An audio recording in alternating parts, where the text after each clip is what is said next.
I came across Eventgroove because our Rotary Club was trying to figure out a way to help out restaurants during the early part of the pandemic. I did a lot of research. I came across different companies that could do this sort of thing, and I basically landed on Eventgroove because I felt like they had the most features that I wanted to use. It was a pretty simple platform, easy to understand.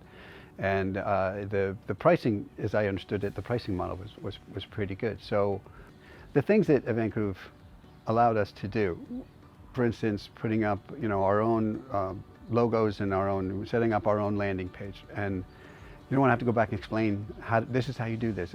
I didn't have to walk them through it. The interface that Eventgroove uses allowed them to walk through it. Eventgroove allows you to use Google Analytics. It allows you to use Facebook pixel codes. It allows you to use QR codes, right? The little checkerboard-like things that you see. So we were allowed to use all that through Eventgroove and figure out which ads were working and which posters were better. And so I could decide, okay, we're selling more tickets when I run this ad on Facebook than we are this one. So Eventgroove did a lot to allow us to sell out in 10 days. We sold $40,000 in tickets in 10 days, most of them online. Translating everything that we do online was a challenge, I think, mentally for a lot of people. What Eventgroove allowed me to do was to interact in ways that almost replicated things in person.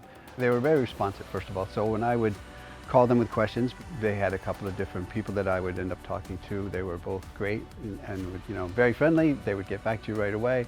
Based on what we learned the first time around, I would use Eventgroove again. I think every nonprofit should take a look at it. You may or may not choose to do it, but I think every nonprofit would be wise to look at Eventgroove because it could literally change the way any of your organizations raise money and raise awareness.